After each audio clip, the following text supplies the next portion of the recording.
Okay, in today's numericals, we'll be studying about force between parallel conductors and apart from that, torque acting on a rectangular coil. Okay, let us start with the basic level questions first. Look at the first question. They're asking you to find out the force acting on the central wire, okay, in the given arrangement. Okay, all the three are infinite long conductors. So this is carrying a current of 1 ampere in upward direction, 2 in the upward direction and 3 in downward direction. And we need to find the force acting on central wire. Any wire can be asked. Here I have given you on central wire. So first look at the first two wires. We know two parallel wires carrying current in same direction will attract each other. So I am giving the arrows to indicate the forces. If I number the wires as 1, 2 and 3, this is force acting on first wire due to second. And this is force acting on second wire due to first. Come to these two wires. They are carrying current in opposite direction, so they repel each other. So there is a force of repulsion between them. This is force on third wire due to second, and this is force on second wire due to third. Now observe the central wire. Central wire is experiencing two forces. Both the forces are directed towards left. So let us find out the net force on central wire. What is it coming out to be? F21 plus F23. Since both of them are acting in negative direction, I will give the direction as minus I cap. Now let us find out what is the force between 2 and 1.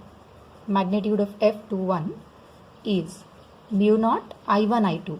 Product of the currents is 1 into 2. Okay, I1 into I2 by 2 pi into distance between them. Okay, per unit length.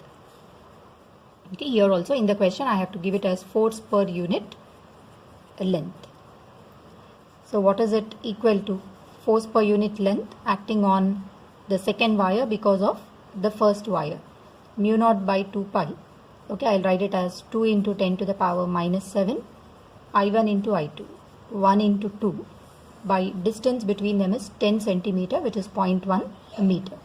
So magnitude comes out to be 4 into 10 to the power minus 7 by minus 1, that is minus 6 Newton per meter. Similarly, force between second and third wires per unit length is mu naught I2 into I3 by 2 pi into d. Distance is same, even they are separated by 10 centimeter. So 2 into 10 per minus 7, 2 into 3 by distance is 10 centimeter, which is 0.1 meter. Answer comes out to be 3 to 6, 6 twos. 12 into 10 to the power minus 6 Newton per meter. Then what will be the net force acting on the central wire equal to per unit length?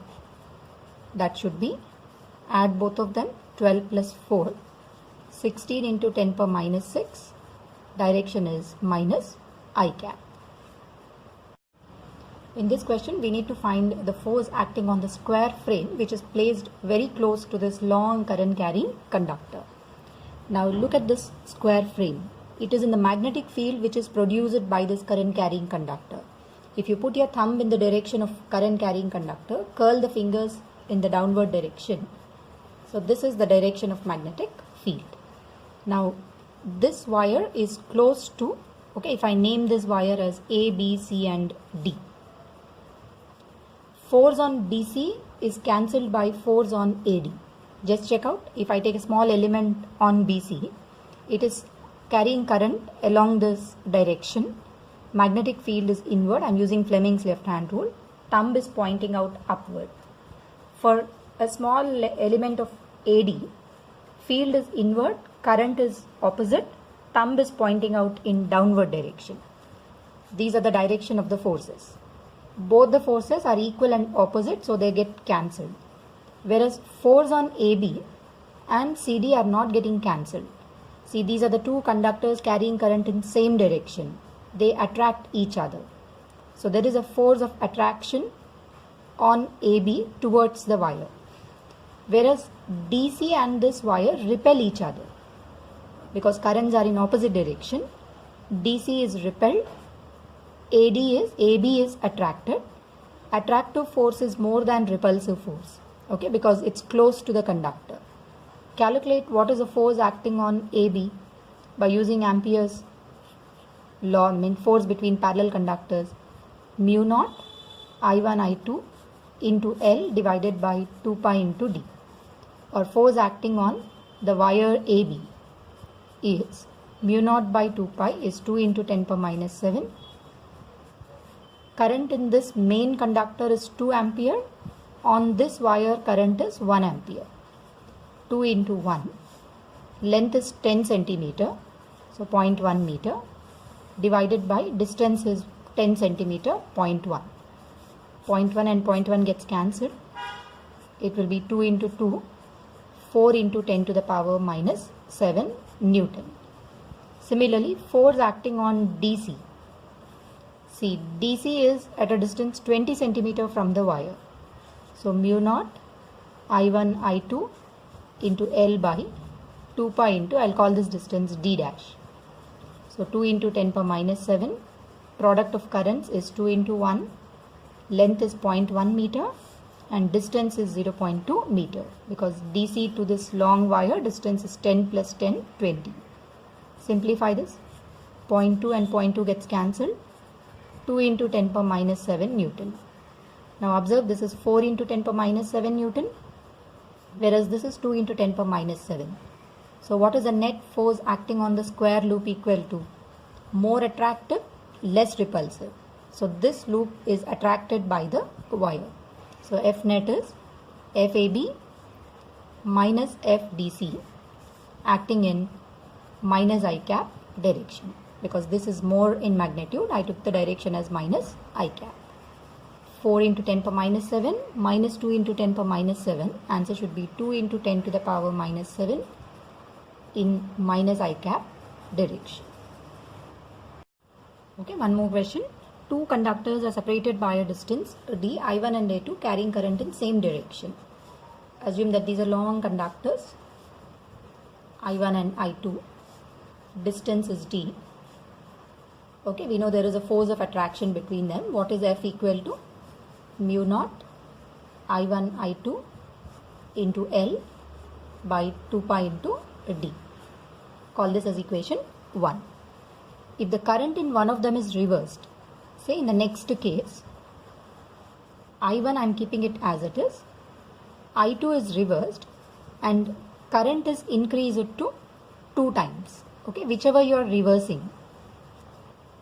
Okay, I am making it 2I2 for the same distance. Then what is the new force of repulsion between them? Previously they were attracting each other, but now they will repel since the direction of current is opposite. It is mu naught I1 2I2 into L divided by 2 pi into D. Call this as equation 2. If I represent attractive force with plus sign, repulsive force I will use a minus sign. Anyway, you can use the sign convention. Now divide both of them. What is F by F dash equal to? Mu naught I1 I2 L by 2 pi D gets cancelled. It's minus 1 by 2. Implies the new force of repulsion is minus of 2F. Okay, direction also has reversed and magnitude has become double. So in this question, two long current carrying conductors are carrying current I and are held in equilibrium by insulated threads. Okay, this is an insulated thread making an angle theta with vertical. They are asking you to find out what should be the value of I, and lambda is mass per unit length of the given wire. See, since the two wires are separated from each other, actually the wires are into the plane of the paper, okay, like this, two parallel wires. What should be the direction of current in them so that they repel each other? They should carry current in opposite directions. If one is carrying current inward, another has to carry current outward. Okay, let this distance be x. Okay, there is a force of repulsion. I will represent the force as F. Since this wire is in equilibrium, tension in the string is T, mg is acting downward. If I resolve T into components, if this is theta, T cos theta should be equal to mg. T sine theta must be equal to magnetic force. So write it. T cos theta should be mg. T sine theta should be equal to force of repulsion between two parallel conductors, mu naught I1 I2 into L by 2 pi into what is the distance we have taken? X. Okay, see from this triangle, can I write this x by 2? Okay, from this triangle, if theta is the angle made with the vertical, what is sine theta equal to? X by 2 by L implies x is equal to 2L sine theta. Call this as equation 1. Substitute the value of x as 2L sine theta and divide the two relations because we need the value of I. When you divide them, tan theta is mg by mu naught I square L into 2 pi into x. Replace x as 2L sine theta,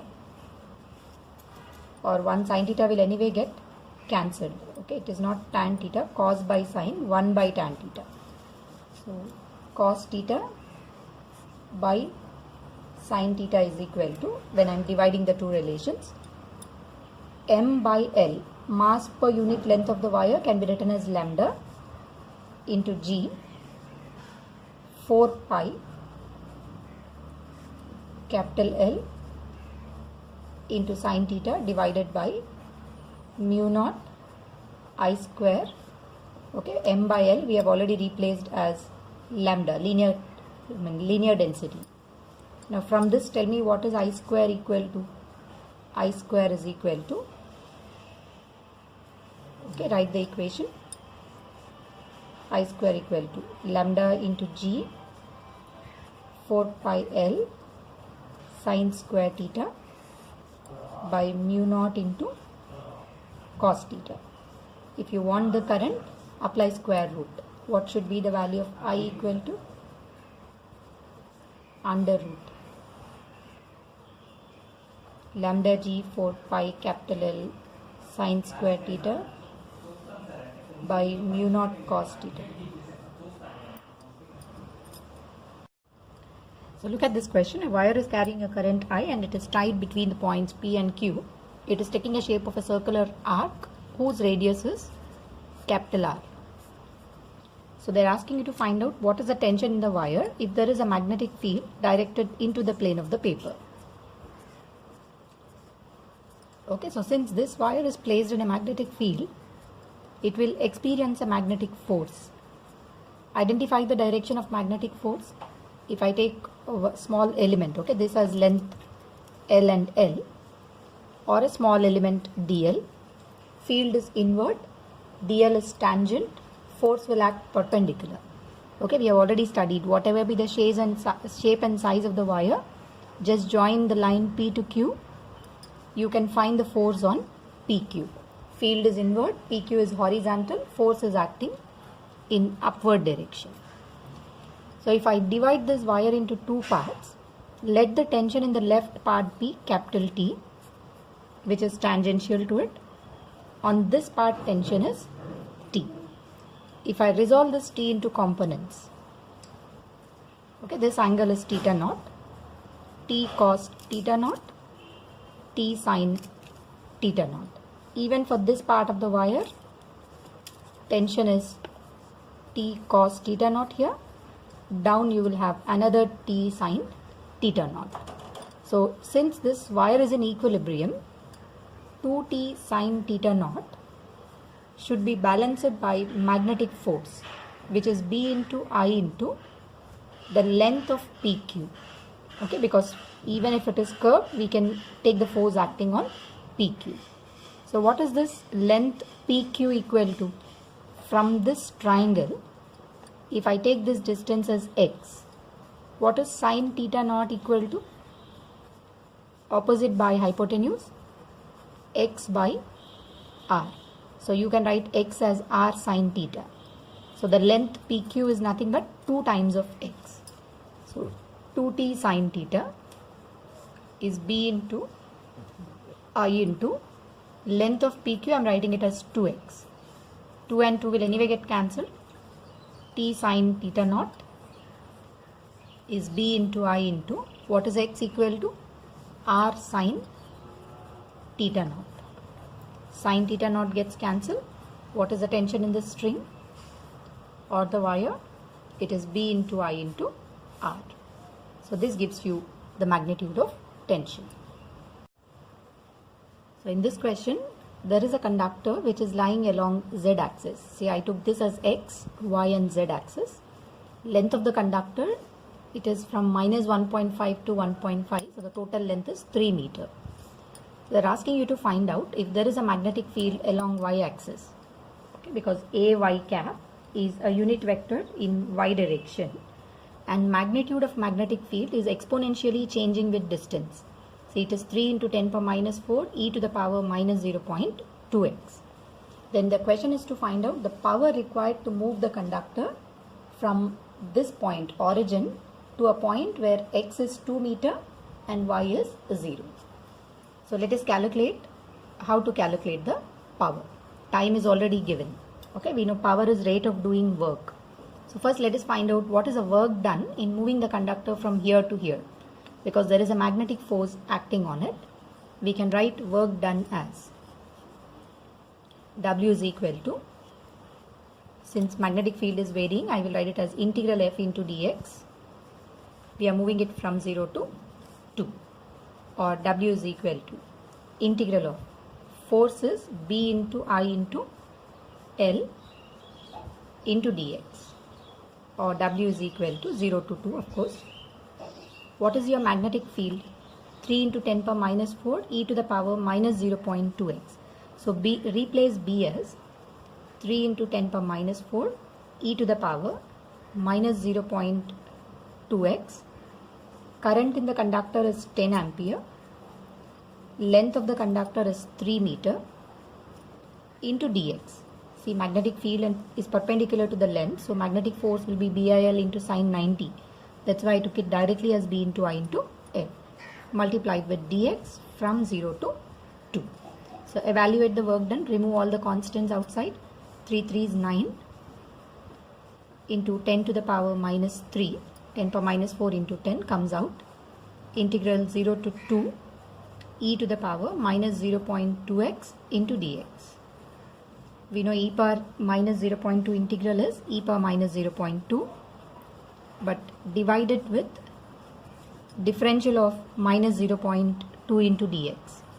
So it is 0.2x by minus 0.2. What are the limits? From 0 to 2. So total work done would be 9 by 2 into 10 to the power, okay, 9 by 2, 10 to the power minus 3 by 10 to the power of minus 1, I will write it as 10 power minus 2. E to the power minus 0.2x with minus sign from 0 to 2. Put the limits. W should be 9 by 2 into 10 power minus 2 into upper limit minus lower limit minus e to the power minus 0.4 plus x is 0. Anything to the power 0 is 1. Simplify this relation. Work done comes out to be 9 by 2 into 10 power minus 2, 1 minus 1 by e to the power 0.4. Okay, I'm leaving the answer as e to the power 0.4. Okay, actually the value of e is 2.718, but need not evaluate, leave it like this. So power is equal to work by time. In what time did we move it according to the question? 5 into 10 power minus 3 seconds. Okay, divide this with time, which will give you the power, divided by 5 into 10 to the power minus 3. Okay, 5 into 2 into 10 power minus 3 and 10 power minus 2 gets cancelled. Your answer would be 9 into 1 minus 1 by e to the power 0.4. Leave the answer in exponential terms. Okay, look at this question. They're telling you that there is a rigid circular loop of wire whose radius is r and mass is m, placed in xy plane. Okay, I'm considering my plane of paper as xy plane, and it is placed in a region where magnetic field is bxi and bz k cap. So there are two fields, one along x-axis, another along k cap direction. What should be the value of I so that the wire loop starts tilting? Okay, we know if the loop has to tilt, it has to experience a torque. Okay, and because it is having some weight mg, let us see how is the torque acting on the wire. Okay, torque is m cross b. Since the wire is in xy plane, normal to the loop will be acting in upward direction or downward, depends on which direction you are taking the current. Okay, if I take the current this side, curl the fingers, magnetic moment is downward, that is minus k cap. If I reverse the direction of current, magnetic field will be in upward direction. So any direction, whatever you have to consider. Okay, since I took the current this side, the thumb is pointing out downward, so the direction of magnetic moment is in minus k cap direction. Calculate the torque. Magnetic moment is current into area. Current is I. Area is pi r square. Direction is minus k cap as per my current. Cross bxi plus bzk. Okay, I'll take the cross product. Torque is equal to minus I into pi r square into k cross I. Okay, bx I'll write here. What is k cross I? If I, j and k are unit vectors, k cross I will give you j cap. This is j cap. Plus k cross k is anyway 0. So the torque acting on this circular loop is bx into pi r square into I minus j cap is the direction. Okay, so this is the torque. So because of this torque, there is a probability that this coil is going to experience a tilt. Okay, it tilts about this vertical axis. When it is trying to tilt about the vertical axis, the weight is acting in opposite direction to produce a reverse torque. So who is preventing this weight of this loop? If I take the torque due to mg into about the center, perpendicular distance, should be equal to bx into pi r square into I. So what should be the minimum value of current? R and R gets cancelled. Mg divided by bx into pi into R. So this should be the minimum value of current in the coil so that it just starts tilting.